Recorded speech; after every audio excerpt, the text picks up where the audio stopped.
रहमत से छुए हैं तूने सातों आसमां।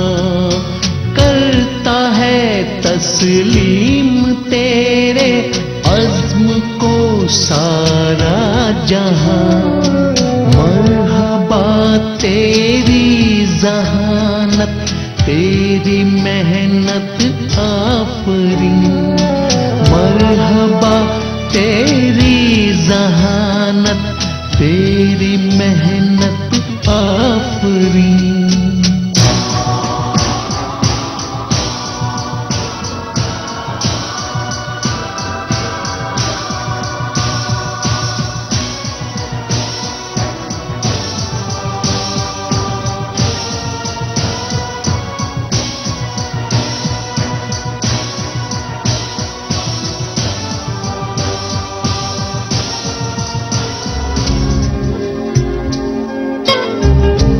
मैं सादिया रहमान आपका इस्तकबाल करती हूँ बज़्म ख़वातीन में। नाज़रीन, जो हमारा हमसफ़र होता है वही हमारा सच्चा साथी होता है। माँ बाप साथ छोड़ जाते हैं और भाई बहन अपनी जिंदगी में बिल्कुल गुम होकर रह जाते हैं और किसी के पास इतनी फुर्सत नहीं होती कि हमारे लिए वक्त निकाले। ऐसे में जो हमारे सुख दुख हैं वो हमारा हमसफ़र हमारे साथ बांटता है। तो जो उसकी अहमियत हमारी जिंदगी में है उसको समझना चाहिए और कोशिश करनी चाहिए कि हम वही करें और उसी तरह से जिंदगी जीने की कोशिश करें जो हमारे हमसफर को पसंद है, लेकिन साथ ही अपनी शख्सियत को भी बरकरार रखना चाहिए। और अब आइए आगाज करते हैं अपने आज के एपिसोड का। सबसे पहले एक नजर हमारे आज के एपिसोड की हाइलाइट्स पर। पहले हम देखेंगे हमसफर और उसके बाद सुनहरे पल। ये थी एक नजर हमारे आज के एपिसोड की हाइलाइट्स पर। ये सच है कि जो मर्द हैं वो जिस्मानी तौर पर औरतों से कहीं ज्यादा मजबूत होते हैं, लेकिन जहां तक सवाल है इमोशंस का, तो इमोशंस के मामले में जो खवातीन हैं वो मर्दों से ज्यादा मजबूत होती हैं और कुर्बानी का जज्बा उनमें ज्यादा होता है। यही वजह है कि वो सदियों से मर्दों को सहारा देती चली आ रही हैं। एक जमाना था जब उनके सहारे को कोई अहमियत नहीं दी जाती थी, लेकिन आज तब्दीली आई है और खवातीन का ये जो मजबूत सहारा है इसकी अहमियत को लोग पहचानने लगे हैं। जब उनका हमसफर उनकी कुर्बानी को और उनके सहारे को सराहता है तो इससे उनमें एक नया जज्बा पैदा हो जाता है। वो अपने हमसफर के और ज्यादा करीब आ जाती हैं, उसे बेहतर तरह से समझने लगती हैं। और अब आइए मिलते हैं अपने आज के मेहमान से, देखते हैं हमसफर।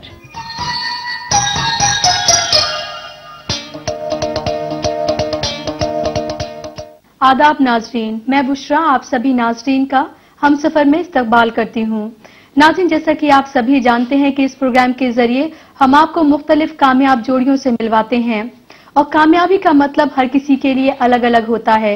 अगर इस जोड़ी की बात करें जिसका हम अभी आपसे तारुफ कराने जा रहे हैं, उन्होंने अपनी जिंदगी के 30 साल एक साथ खुशहाल गुजारे। तो आइए चलिए आगाज करते हैं प्रोग्राम का और जानते हैं उनसे उनके बारे में और उनकी जिंदगी के बारे में।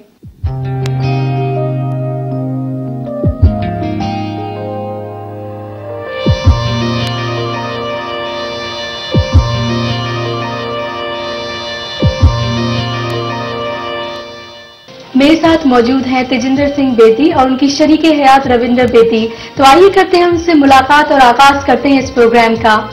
आप दोनों का हमारे प्रोग्राम में खैर मकदम है। Thank you very much. आपसे अगर शुरुआत करें तो आपके दिन का शेड्यूल क्या रहता है, क्या मसरूफियात आपकी रहती हैं? I would say that I am an early bird. मैं जल्दी उठता हूँ, सुबह घर में सबसे पहले उठता हूँ। तो सबसे पहले अगर पावर अवेलेबल हो तो ये मेरी कोशिश होती है कि मैं कंप्यूटर पे बैठ के बिल्कुल साइलेंस में सब काम करूँ। उसके बाद में रोज के न्यूज़पेपर्स को स्कैन करना, जब तक परिवार में एक्टिविटी शुरू हो जाती है, लोग उठते हैं तो तैयार होना, और साथ में अगर वक्त मिल जाए तो थोड़ी देर के लिए हारमोनियम पे मैं डेली रियाज करने की कोशिश करता हूँ। और 8:30 बजते ही फिर तो ऑफिस का शेड्यूल होता है। तो that is something which is common for most of us. अगर आपसे जाने तो आपकी मसरूफियात क्या रहती हैं, क्या रहता है आपके दिन भर का शेड्यूल? सुबह उठ के भगवान का शुक्रिया अदा करते हुए दिन ठीक ठाक लगे रहे जी, सब खुश रहे और ठीक ठाक घर वापस आए, क्योंकि आजकल तो कुछ पता ही नहीं चलता कि क्या हो रहा है। घर से एक बार कोई भी निकल जाता है तो बस सुबह वही उठे, अपना बच्चे ऑफिस जाते हैं सब, ये उनको भेजा, रूटीन का काम किया, क्योंकि मैं तो हाउस वाइफ हूँ तो घर पे। आपसे जानना चाहूंगी कि जैसे कि बेदी साहब इतना मसरूफ रहते हैं, एक जर्नलिस्ट भी हैं और पढ़ाते भी हैं, तो आप किस तरीके से इनकी मदद करती हैं? अच्छा, सुबह तो मैं इतनी जल्दी उठती और ये कि कब जैसे रात शाम को ये लेट आते हैं क्योंकि न्यूज़पेपर में लिखना है तो फिर कुछ मटेरियल इकट्ठा करना पड़ता है, तो कॉन्फ्रेंस वगैरह में जाते हैं तो लेट आते हैं, तब थोड़ा इंतजार करना, फिर ये होता है मोस्टली तो डिनर लंच तो डिनर इकट्ठा किया जाए, तो बस इसी में वजह से टाइम निकल जाए, दिन का तो पता नहीं चलता कैसे। जी, तो अगर आप दोनों की ही बात करें तो आपकी पहली मुलाकात कैसे हुई, या आपके वालिदैन आपके पेरेंट्स की चॉइस थी या आपकी अपनी? ये मेरे पेरेंट्स का ही डिसीजन था। मैं कहूँगा कि पेरेंट्स से ज़्यादा ये मेरे ग्रैंडफादर का डिसीजन था, जो मैंने भी एक्सेप्ट किया, इन्होंने भी किया। हाँ, मैं यहाँ ये रिपीट कहना चाहता हूँ कि मैंने जिंदगी में एक पहली लड़की देखी तो इन्हीं को देखा, उसके बाद में नहीं देखा। तो आपको ये बात सुन के बहुत अच्छा लगता है? वो तो है ही है। बाकी ठीक है, जो माँ बाप चुनते हमेशा अच्छा ही होता है और फैमिली बड़ी अच्छी मिली, ऐसी कोई बात नहीं है। तो पेरेंट्स के पसंद की थी फैमिली और उनको भी अच्छा लगा इसीलिए। तभी कह सकते हैं कि 30 साल आपने इतनी कामयाबी के साथ आपने गुजारे, तो इन 30 सालों में कभी आप दोनों की नोकझोंक, कभी लड़ाई वगैरह हुई, और अगर हुई तो कौन पहले किसको मनाता है? पहले तो यही मनाते हैं, मैं तो कभी मनाती। इन्होंने सच बोला कैमरे के आगे, बहुत ही अच्छी बात है। I think it's more of a compliment to me, तो I am very happy with this kind of conversation. लेकिन ऐसा है कि शायद दोनों ने मनाया, ज्यादा मुझे ही मनाना पड़ा। ये कह सकते हैं कि ये आपकी गलतियां ज्यादा थी, या ये कह सकते हैं कि ये आपका नेचर ऐसा है? मेरा नेचर ऐसा है क्योंकि मैंने लेबर को हैंडल किया है, क्रिमिनल्स को हैंडल किया है, टेररिस्ट को हैंडल किया है और बहुत टफ असाइनमेंट्स मैंने हैंडल करी हैं, जिसमें मैंने बजाय एग्जीक्यूटिव पावर या जुडिशियल पावर को एक्सरसाइज करने के, मैंने जो कॉन्फ्लिक्ट रेजोल्यूशन की जो पॉलिसी है, अप्रोच है और जो हार्मनी को अचीव करने का जो तरीका है, जो मैनेजमेंट में किया, वो मैंने घर में भी किया है। तो इसलिए ये मेरी फितरत में है।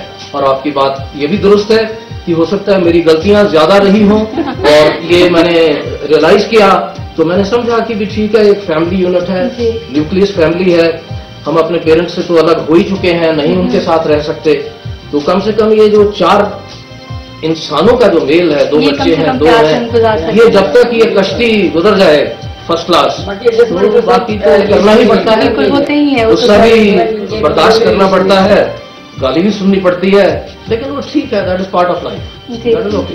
अब आपसे जानना चाहेंगे कि आपकी जिंदगी का कोई ऐसा लम्हा कि जब भी आप बैठते हैं साथ में तो हमेशा आपको याद आता है और चेहरे पे एक मुस्कुराहट छोड़ जाता है, लेकिन इसका हम जवाब लेंगे एक छोटे से ब्रेक के बाद।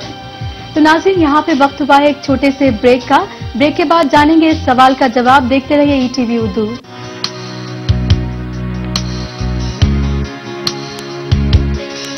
ब्रेक के बाद एक बार फिर से आप सभी का हम सफर में इस्तकबाल है। ब्रेक पे जाने से पहले हमने पूछा था एक सवाल, आइए जानते हैं उसी का जवाब। ब्रेक के बाद एक बार फिर से आप दोनों का इस्तकबाल है। तो ब्रेक पे जाने से पहले मैंने आपसे पूछा था कि आपकी जिंदगी का कोई ऐसा लम्हा जो आप जब भी साथ में बैठते हैं हमेशा एक मुस्कुराहट आपके चेहरे पे छोड़ जाते हैं, आपसे जानना चाहूंगी मैं। ऐसा है कि मतलब शादी के बाद जब हनीमून पे ये तो वहाँ एक्सपीरियंस बड़ा अच्छा रहा, क्योंकि कभी कभी ऐसा होता है कि कहीं घूमने जाया जाए, और जैसे सुना जाता है कि, तो उस समय अच्छा लगा वहाँ पे। और एक जो काफी मेरा ध्यान रखा, क्योंकि हमारी तो यही मैरिज थी, एक दूसरे को जानते भी नहीं थे, इंटरेस्ट तो पहली बार जानने का मौका मिला और बड़ा अच्छा रहा उसके। तो आपको क्या लगता है कि यही है या आप कुछ और शेयर करना चाहते हैं? ये भी है, और हमारी फैमिली में जब मेरे पहले बच्चे का आगमन हुआ, मेरी बिटिया बैठी है, तब आपको लगा कि ये आपकी जिंदगी का सबसे अच्छा लम्हा है। जी, बेदी साहब जैसे इतना बिजी रहती हैं, उन्होंने अपना शेड्यूल हमें बताया, तो आप दोनों एक दूसरे के लिए कैसे वक्त निकालते हैं? वक्त तो इतना नहीं मिल पाता है, पर कोशिश कर लेते हैं कि चलो शाम के टाइम में थोड़ा इकट्ठा बैठा जाए, कुछ घर के बारे में बातचीत की जाए, उस बच्चों की। तो बाकी वीकेंड पे ज्यादा रहता है, और क्योंकि बेटा भी बच्चे भी घर पे रहते हैं तो अच्छा लगता है कि सब बात करने में। बाकी क्योंकि अब लाइफ भी थोड़ी ऐसी हो गई, इतनी बिजी हो गई कि टाइम भी नहीं मिल पाता है। आपसे जानना चाहूंगी रविंद्र साहिबा, आपकी क्या हॉबीज हैं? हॉबीज तो मैगजीन पढ़ना और तो टीवी देखना, म्यूजिक सुनना। आपसे जानना चाहूंगी बेदी साहब की आपकी हॉबीज क्या क्या हैं? मेरा म्यूजिक और राइटिंग जो है वो पैशन है। रीडिंग मेरी बहुत बड़ी वीकनेस है, मैं नहीं पढ़ पाता हूँ समय की वजह से, कम होने की वजह से। अभी आपने बताया कि सिंगिंग आपकी हॉबी है, तो अगर आप हमारे नाज़रीन को 2 लाइन गा के सुना दें तो? जी हाँ, मेरे फेवरेट रहे हैं ऑल टाइम के.एल. सहगल साहब। मैं उनकी 2 लाइनें सुनाता हूँ। गम दिए मुस्तकिल कितना नाजुक है दिल, ये ना जाना हाय हाय ये जालिम जमाना, दे उन्हें दागे नौ उनसे ऐ माहे नौ कह सुनाना, हाय हाय ये जालिम जमाना, कोई मेरी ये रुदात देखे, ये मोहब्बत की बेदात देखे, कोई मेरी ये रुदात देखे, ये मोहब्बत की बेदात देखे, फूक रहा है जिगर पड़ रहा है मगर मुस्कुराना, हाय हाय ये जालिम जमाना।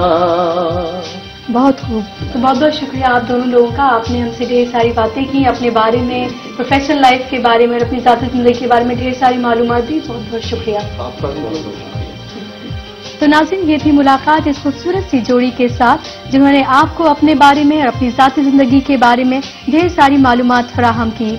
आज के लिए बस इतना ही, फिर से होगी आपसे मुलाकात एक नई जोड़ी के साथ। तब तक बुशरा को दीजिए इजाजत। खुदा हाफिज।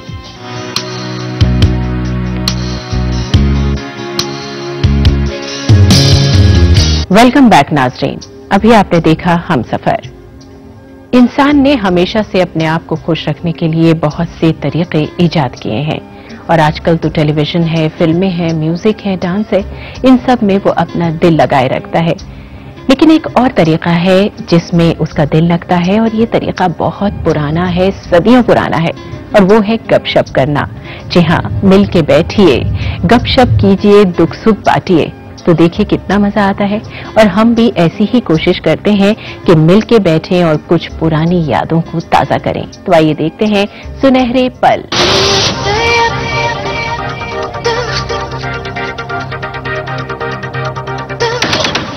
गजलों और क्लासिकल म्यूजिक के अंदाज़े बयां का अपना ही अलग लुत्फ है। अपने मखसूस अंदाज और गायकी के लिए एक बहुत ही शोहरत याफ्ता नाम है फरीदा खानम का, जिनकी आवाज न सिर्फ हिंदो पाक में गूंजती है बल्कि उन तमाम जगहों पर भी सुनाई देती है जहां गजलों और क्लासिकल म्यूजिक के अंदाज को सुनने वाले लोग मौजूद हैं। दिल्ली में एक बहुत ही खूबसूरत और सुनहरी शाम रही जिसमें अपनी आवाज और खास गायकी के जरिए फरीदा खानम ने समा बांध दिया।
इस मौके पर फरीदा खानम ने कई मशहूर गजलें पेश की, जिसका आवाम ने भरपूर लुत्फ उठाया और फरीदा खानम ने अपने जज्बात का इजहार भी किया, जो इन्हें हिंदुस्तान में लोगों की चाहत और पसंद के जरिए मिलता है।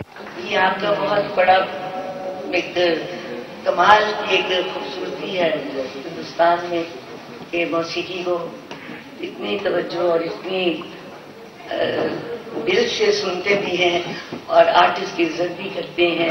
उसका एहसास भी होता है कि वो प्रोग्राम कर रहा है और उसमें जरा सी भी कोई उसे दिल शिकनी ना हो। ये मैंने 10 साल से मैं अब आ रही हूँ जो, और ये देखा, ये बचपन में भी सुना था, लेकिन अब इस जनरेशन में ये चीज जो आई है उसका ये मतलब है कि जितने इतने बड़े कलाकारों ने मौसीकी की जो खिदमत की है उसका ये सिला है कि आप इतने सुलझी हुए अंदाज से सुनते हैं कि आर्टिस्ट अगर कुछ कमजोर भी हो या कुछ भी आपकी पसंदीदा बात ना भी हो, लेकिन आप उससे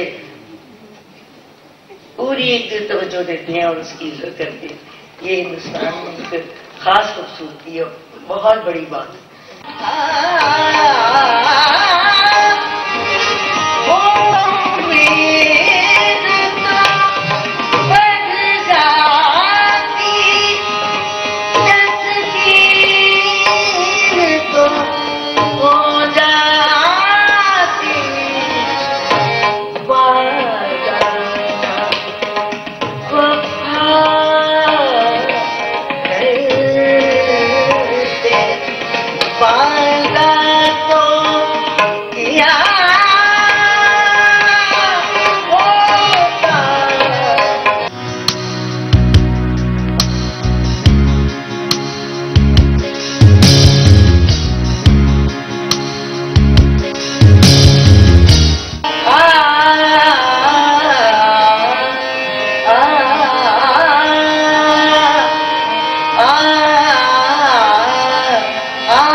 हमें उम्मीद है कि सुनहरे पल की ये खूबसूरत शाम फरीदा खानम के साथ आपको बहुत हसीन लगी होगी।